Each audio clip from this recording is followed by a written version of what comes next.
Well, welcome back, everyone. You know, sometimes you see these little prints in the snow, and you might be wondering, well, who made these or what made these? So here to help us is Marie Walton from Johnny Appleseed. Welcome, Marie. Thank you so much. All right, so we're going to learn about tracks, I guess, today. Yeah, and I love looking for animal tracks after maybe a fresh snowfall at night. You wake up the next morning, and in that snow, you can find all the little prints of the animals that have been there. Maybe they live in your neighborhood, and maybe you haven't thought about them before, but when you see the prints, you know that they're there. And I think that tracks are really cool because they tell a story. So animal tracks can tell you where an animal was going, where it's been, and even what it was doing. So I have brought a game that we can play called Whose Track Is That? And I have a card with an animal footprint on it. All right. And you can try to guess whose track it is. Deer, is it a deer? It is a deer.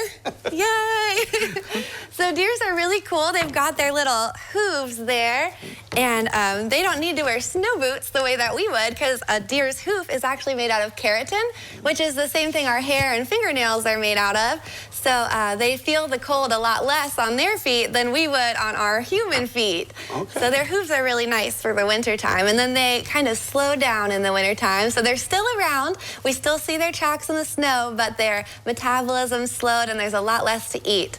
So they're still around. Yeah, I don't see those very often in my backyard. Here is the next one.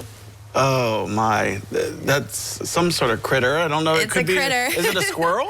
Oh, that's a great guess. It looks a lot like a squirrel's print, but it's a little bit of a bigger animal, usually with a stripy tail, maybe mischievous little hands. Yes, it is a raccoon. Let me grab the raccoon plush.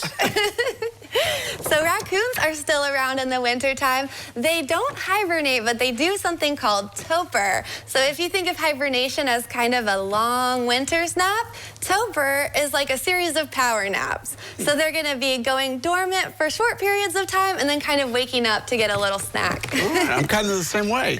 They're very relatable animals.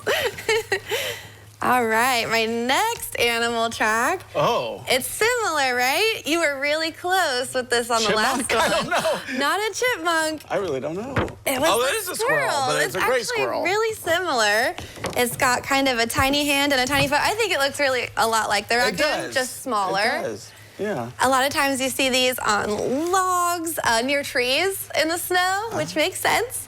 And squirrels don't hibernate at all in the wintertime, so they're active all winter long. They spent all of the fall stashing and caching their nuts, so they're up and about, and they're so fun to watch them do whatever it is squirrels do all winter long. Yeah, I like to feed them my bird seed, you know. Oh, I'm sure they appreciate that. They love that, yeah. Yeah. Squirrel. That's my little squirrel. All right. So what else can we get real quick? All right, here's another one. Goodness, that looks like a dispensable bear cat paw. Ooh, it kind of does. It's not a bear cat. They're all native Ohio animals, so they're all animals we can find here in Allen County. This one's got like a central paw pad, little toes, and then a claw on each foot. Yeah, I'm kind of thrown on this. I really don't know, Marie. What is it? It is a coyote. Oh, that's why I don't know what that is. I've never seen one. Really? They're kind of rare to see. They're good at hiding, but they are around. Here is a little coyote. And I've got one more, if we have time for one more. Yeah, one more. All right, this one. Oh, there we go. There's another dispensable bear cat paw. I'm guessing that, I mean, could that be a cat? It is a type of cat. It's a bobcat. Oh, okay. So the bobcat is kind of like our own little leopard that we have right here in Ohio. And I think that the paw of the bobcat looks a lot like the paw of the coyote. It does. But cats, any member of the feline family, they can pull their claws in and push them out, where dogs and canine families always have their claws out.